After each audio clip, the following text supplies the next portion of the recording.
Assalamualaikum warahmatullahi wabarakatuh. Akan nagafiyya da jirtani cha baga jiratani mera sena gababdu ko wal ilalla. Filmi Kurlus Orhan Romairati akma arkitan mucha khana fidani mucha nasrati fiqun Muhammad Shalabi yonki hundisa mutma Osmaniya lamma fara yechuda. Wan kana mali bakafdan wan jaru sena gababdu ko wal ilalla. Bara mutma Osmaniya hum nagudda qabdu ummata bahadiya khan hundarati lolo gudda dimte lolo khan hundin jibachatutte ummata Europa khana gutu jilbi bachisatutte.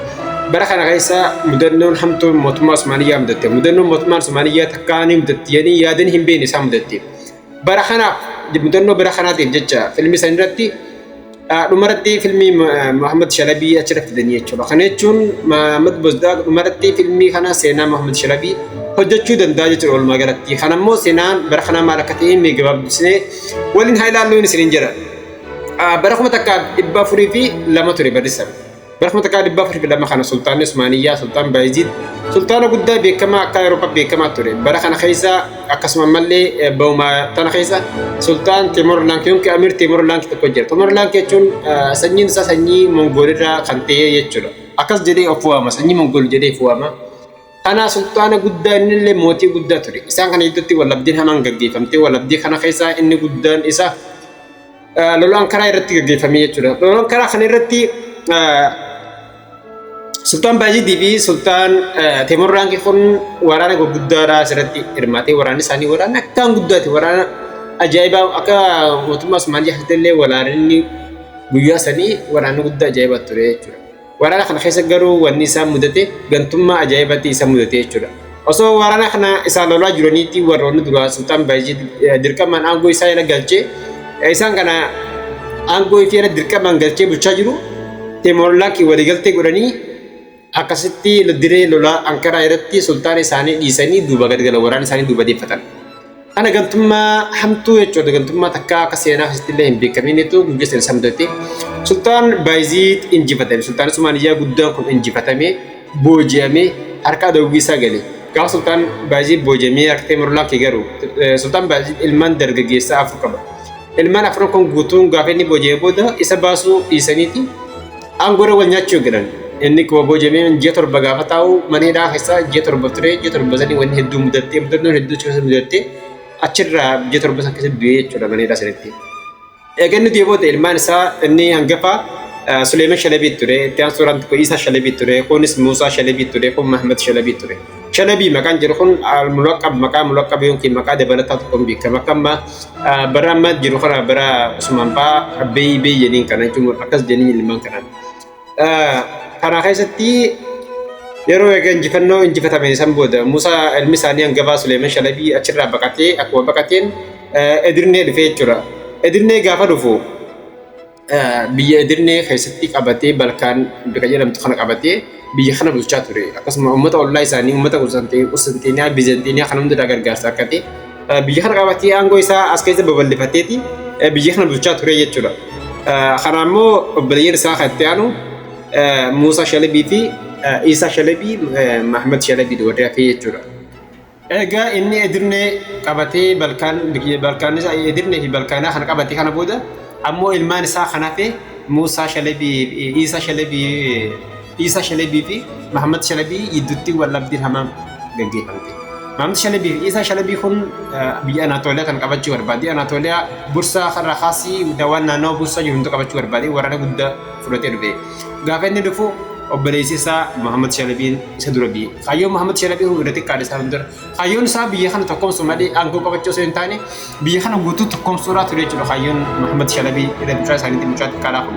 Wal-dhabdeen guddaan isa gidduu gaggeeffamtee booda Muhammad Shalabiidhaan dhumarratti Isaa Shalabii injifatee Isaan ammoo baqatee dhumarratti ajjeefamee corsa baqatee deemaa jiru dhumarra qabamee ajjeefame. Lola guddaan isaa gidduutti lola yeroo baay'ee raabtattee deddeemaa ture.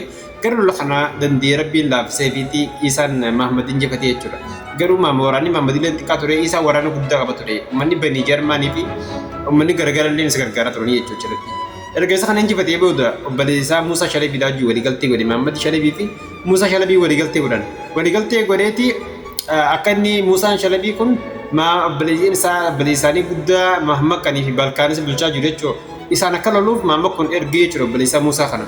Eegzeenni kana Balkaanis ergu kaayyoon isa kanaa kayu mama kana bi muta kom so ture chura musa shalabi barkan da ke sulaiman shalabi da wajin humnas wala bdin guddan sallama jiddu gigi famte chura wala bdi khanarati rabbi la bisefiti sulaiman injifate sulaiman bakati ega sulaiman bakati boda sulaiman qabi ajjesi murtad wa takhne gaba sulaiman ajjesi boda musa kun akuma achi qabaten ango isa labsate chura mot sultanu ma isa labsate wa adad rabb laysa muhammadi wali galani ergisan dagate sultanu ma labsate chura ergani sultanu ma labsate boda haga wagga sadi bo kana biye bulche jirnilen ero labsate wagga hanga kan khisatemo walabdin isafi motumma bizantinati fi bulchitato alla jiran barkani kan star kamane wajin walabdin guddan sajidu dinte tutte inni kharab laysa muhammad ka kharaga gariga li salulu immo korretu regar saksati mata bizantinatin dola gudda sajidu gigifame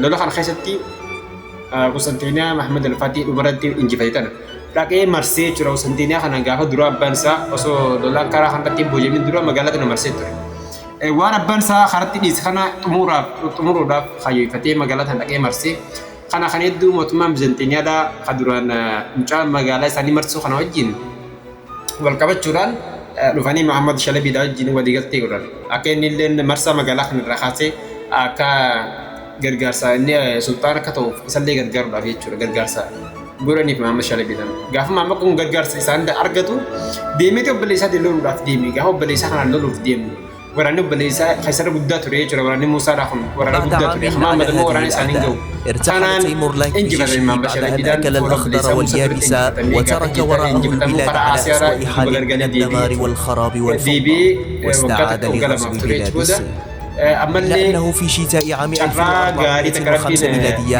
توفي بسبب الحمى الشديدة والبرد القارس أثناء حملته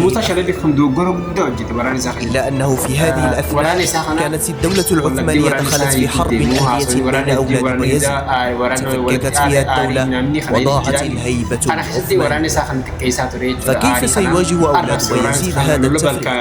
هل بالتوحيد والسلام أم بالحرب والعصيان؟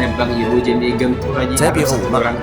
خنا ربسو حسين تالي وزير قدام كما علي باشا علي جندل باشا علي جندل علي باشا خنجرمو أنغور رابوسي كافي أنغور رابوسو محمد جندل يمكن محمد شلبي داجي ولي قلتي قدي على جوتا ورانا قدام وركا إفرانوس بخنالين لكني محمد داجي ولي قلتي قدن آري لونكي wantoota inni gartee arraba isaanii kana hammachuu dadhabanii chidandachuu dadhabanii aarumaan deemanii osoo jaalallanteen Muhammad Shalabi wajjin waliigaltee godhanii jechuu isaanillee waliigaltee gaafa godhan waraanni Shaariyaa jedhamu waraanni Usmaaniyyaa kun namoonni baay'een ni beekan jedhanii yaada waraana guddaa akka Awurooppaa hara guddaa ture waraanni kun hundi isaanuu ajaja hara Muhammad gargaaran kana amma Muhammad bara 1413 keessa gaafa inni wanda obboleessaa Muusaa Shalabii irratti lola gaggeessu Muusaa Shalabii da waraana xiqqaa uffata harkatti injifatamee fuula obboleessaa duratti ka'ee baqachuudhaaf mokkoree garuu hin dandeenye qabamee ajjeefamee jechuudha.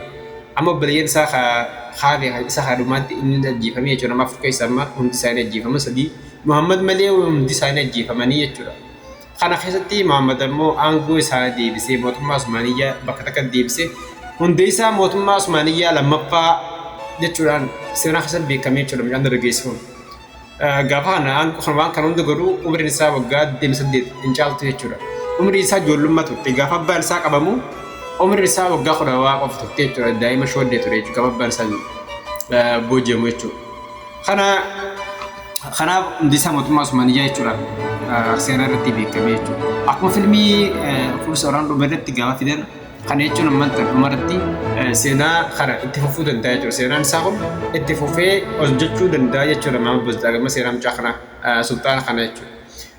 Egaa biyya qabatee egaa rakkoonni waa hedduu dabarsaa ture. Egaa obboleeyyan isaa irraa fixeellee rakkoon isaa irraa hin dhaabbanne uummata bani Jaarmanii wajjin wal lola hedduu gaggeessee waggaa 8 biyya bulchaa ture.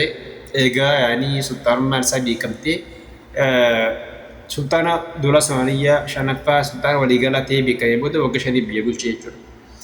Amma kana isinitti hin dheeressu inshallah viidiyoo biraatiin isin dhufaa. Viidiyoo teenya share godhadhaa YouTube keenya subscribe godhadhaa yoo wanni nuti isinii wanta goonu isinitti tolte komentii alatti illee nu jabeessa isin jenna. Wassalaamu alaikum wa rahmatullahi wa barakatuh.